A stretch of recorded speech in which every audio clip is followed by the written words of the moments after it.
윤석열 전 대통령이 탈당을 했고요. 국민의힘은 재정비에 나섰습니다. 그리고 한동훈 전 대표도 본격적인 유세에 나선다라는 소식도 들어와 있습니다. 자, 일단 윤 전 대통령이 자진 탈당을 했습니다.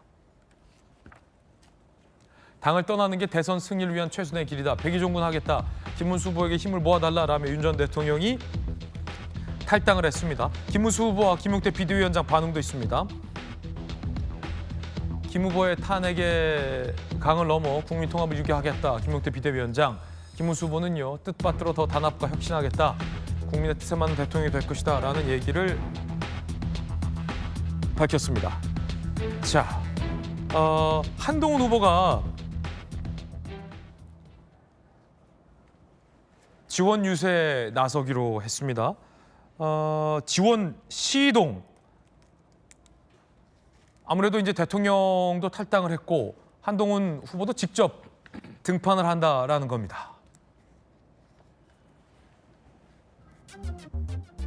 자, 김문수 지원 시동에 나서는 한동훈 전 대표, 강원 원주중앙시장, 충북 청주 육거리시장, 대구 소문시장, 부산 광안리 남천 해변공원. 적극적으로 지금 곽택 의원님, 한동훈 대표가 등판하는군요? 네, 그렇습니다. 지금 내일부터 부산을 시작으로 해서 대구 등지를 거치면서 현장에서 지원 유세를 할 것인데요. 네네. 김문수 후보와는 별도로 한동훈 전 대표가 지원을 할 것으로 보이고요.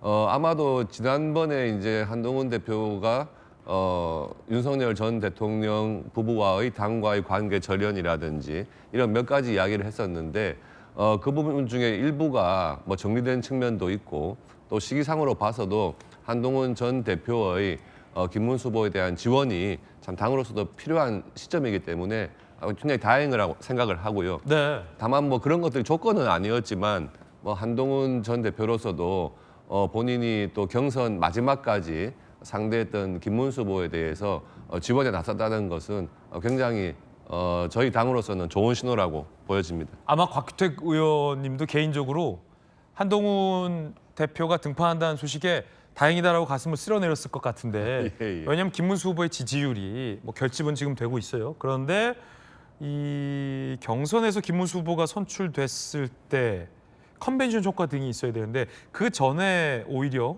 국민의힘 주자들의 합산보다 못하다라는 지적이 있었잖아요. 예. 그런데 이제 한동훈 후보가 당내에서 꽤 많은 지지를 받고 있기 때문에 한동훈 대표가 등판을 해서 김문수 후보의 지지를 호소한다라고 하면 그동안 잘 결집되지 않았던 이른바 보수 지지자들의 어떤 지지율 결집 이런 그렇죠. 것들이 좀 예상이 되나요? 그러니까 그 김문수 후보가 경선을 거치면서 후보가 됐을 때 바로 컨벤션 효과가 약했던 것은 이제 한덕수 전 총리와의 단일화 그 과정에서의 잡음 큰 진통이 있었죠. 근데 그런 부분들을 딛고 이제는 새로운 양상으로 가는데 거기에 한동훈 전 대표도 힘을 실어준다 하는 것은 굉장히 큰 보탬이 될 것이라고 생각을 합니다. 네, 한동훈 전 대표의 얘기도 준비되어 있습니다. 한번 들어보시죠. 사실 갑자기 결정한 것은 아니고 이재명 민주당과 여러 가지 방식으로 강력하게 대처를 하는 과정이었는데 생각이 달라서 제가 제 할 일을 아예 안 한다? 그건 맞지 않습니다. 다음 주가 되면 현장에서도 희망의 불씨를 계속 이어갈 수 있게 해달라고 호소 드리려고 오래전부터 생각하고 있었습니다. 오래전부터 공개 유세를 할 생각이었다. 한동훈 전 대표의 얘기도 들어보셨습니다. 자, 조기현 변호사님, 이제 뭐 상대당이긴 합니다만 어떻게 보십니까? 한동훈 전 대표의 이 유세 합류 어떻게 보십니까? 유세 합류를 안 할 수는 없다고는 봤습니다. 근데 스스로 제약을 걸어놨었잖아요. 세 가지 조건을 선행해야만이 합류할 것처럼 얘기를 해놓은 상태였는데 저는 예상하기로 선거 막판에 나올 거다 이렇게 봤습니다. 왜냐하면 이 선거에서 당의 마지막 경선까지 참여한 후보고 전 당대표를 지낸 후보로서 대선을 돕지 않았다라는 이 평가가 남으면 이후에 생각하는 정치 일정에 심각한 차질이 있을 수 있기 때문에 어떻게든 돕는 척이라도 해야 되니까 나와긴 나와야 되는데 좀 후반이 될 거라고 봤는데 조금 좀 당긴 것으로 보여지고요. 그 유세에서도 과연 김문수 후보를 적극적으로 지지해서 그러니까 김문수 후보를 대통령 만들기 위한 유세로 갈 것이냐 저는 그것보다는 본인의 어떤 뭐를 내세우고 본인을 앞세우고 이재명 후보를 비판하고 이 두 가지일 것 같아요. 그러니까 사실 전체적으로 보면 한동훈 후보를 지지했던 국민의힘 지지자들이 김문수 후보를 지지하도록 만드는 효과는 굉장히 제한적일 것 같다. 한동훈 후보가 지금까지 보인 태도를 볼 때 적극적으로 저를 지지했던 것처럼 김문수 후보를 지지해 주십시오라는 이런 스테로스까지 가야 되는데 이미 이제 그런 것을 보이기에는 시간이 많이 지나버렸고 실제 유세에서도 그렇게까지는 하지 않을 것 같아서 나오긴 나오셔도 김문수 후보에게 그렇게 큰 도움은 안 될 것 같고 자꾸 이제 이재명 후보에 대한 공격 이거에 포인트를 맞춰야 되기 때문에 민주당으로서는 이제 그 부분은 그 부분대로 또 별도의 대응이 필요할 것 같습니다. 네. 자, 한동훈 전 대표 최근 안철수 의원이 과자 먹방할 때가 아니다라고도 얘기했었는데 이 대목에 대한 입장도 나왔다고 합니다. 들어보시죠. 제가 이 라방하는 거 관련해서 뭐 새우깡 먹고 과자 먹는 거 가지고 뭐라고 그러시는 분들이 종종 계시더라고요. 근데 고백하건대 저도 사실 억지로 먹는 겁니다. 맛있어서요. 제가 뭐 새우깡 먹으면서 할 수도 있죠. 가볍게 하는 그런 컨텐츠니까. 새우깡은요, 제가 억지로 너무 맛있어서 먹는 거다라는 말씀 드립니다. 정말 맛있어서 먹는 것 같았습니다. 한동훈 대표가 술이나 뭐 이런 걸 안 하기 때문에 이 과자 같은 주전부리를 좋아하는 것 같아요.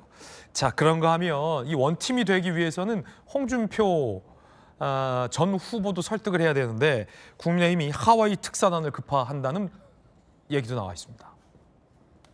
하와이에 가 있는 홍준표 후보, 김문수 후보의 손편지를 전달할 예정이고요. 특사단, 유상범 의원 등이 특사단으로 합니다. 그 홍준표 대선 캠프 출신이었던 이성배 대변인과 김대식 의원이 함께 하와이에 갑니다. 네가 가라 하와이, 나도 간다 하와이 군요. 설득이 돼야 김문수 후보 입장에서는 전력을 강화할 수 있다라는 입장. 김대식 의원의 이야기 있는데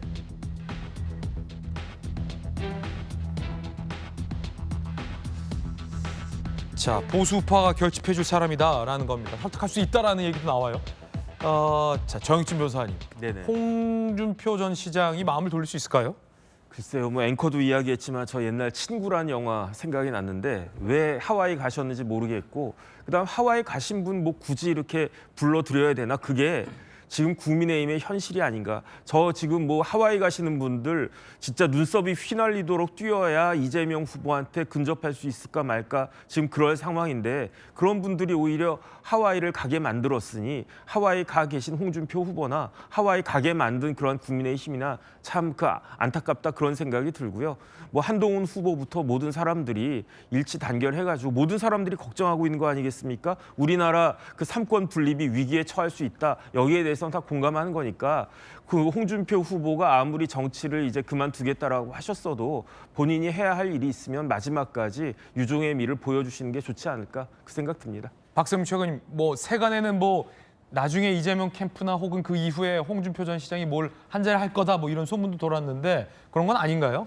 그거는 사실 무근이다라고 이미 공식적인 입장이 나온 바가 있고요. 사실무근이다. 네, 라는 공식적 입장. 네, 왜냐하면 예. 아무래도 그냥 이제 두 분이 통화했다라는 내용도 전해지고 홍준표 전 대구시장의 지지자들이 이재명 후보를 지지하는 이런 움직임도 보이다 보니까 이 둘 사이의 관계에 이목이 집중되다 보니 생긴 일종의 해프닝인 것 같습니다. 그렇군요. 지금은 이제 선거 승리에 집중할 때고 홍준표 전 시장을 달래러 특사단을 간다라고 해도 사실 홍준표 전 대구시장은 이미 경선 과정에서 이 국민의힘에 많은 실망을 했을 거기 때문에 저는 저 부분에 대해서는 낙관적으로 전망하기는 어렵다라고 생각합니다. 네, 박성민 전 최고의 얘기까지 전해 들었습니다.